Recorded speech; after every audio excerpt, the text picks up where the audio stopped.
depression and anxiety are common among people with hearing impairment. This is according to a 2019 Oxford University study. Nearly 500,000 Ghanaians are hearing impaired per the latest population and housing census, but a lack of attention for many of them means some endure a life of pain with little or no help in critical times as childbirth.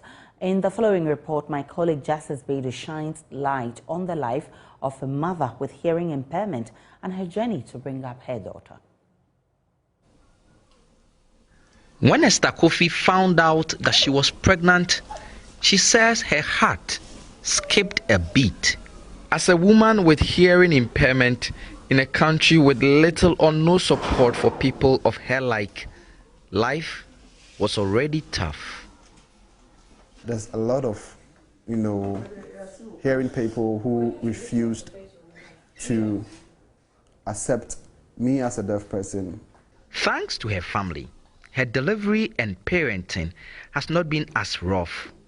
But not all deaf mothers are this lucky. Some people think that, deaf people can't take care of their kids. Actually, we can, and we do our best. I like her a lot. She's really smart, and she actually got to know that her parents are deaf, very early. Example, when we go out, when I go out with her, and we are in the car, she doesn't talk with me, like speaking. She signs with me when we're in the car because she knows that her mom is deaf. Teachers were even calling me Mumuni. It got to a point when you come to my school and you mention my name, nobody knew me until you say Mumuni. Before everybody will know, oh yes, this is the guy you are looking for. It was that bad. Jonathan in Team Dakun grew up in Koforidua. His mother and father were both deaf. Today he works with the Ghana Association for the Deaf, and he is the one who has brought me to meet Esther and to help me interpret what she wants to say.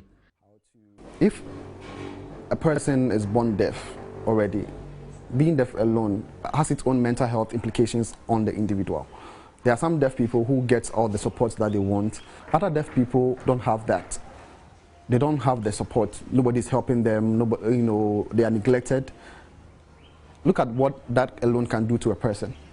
So if that person happens to be a mother, then they end up treating, it also has some kind of effect on the child, because then they end up treating the child in a certain way that we would say it's not right. A 2019 Oxford University study showed deaf adults have a higher reported rate of diagnosis of depression or anxiety disorder. The Ghana Health Service does not have sign language interpreters in many health facilities across the country. Deaf women go into labor many times under doctors who do not know how to communicate with them. Antenatal and postnatal centers largely do not have sign language interpreters, and there is almost no one to talk to about their mental health post-delivery. In Ghana too, even normal people who have mental health are not even able to access healthcare because of what discrimination and how people will talk about them. How much more a deaf person? They don't even know that there's a place where they can even go to get that assistance. I'm not God to know what her future will be, but what I want to do is that I want to work so hard to give her the best education that she needs, to give her every needs that she wants. Maybe when she grows up, she's of age and she wants to be a doctor, I'm ready to support her to become what she wants to become. I'm ready to encourage her to learn hard, to make her parents proud. Compared to her friends, Esther has been lucky. But in a country where care for deaf people is almost non-existent, many deaf mothers are going through a dark, lonely journey of caring for their children. Justice Beidou, Joy News, Ebri.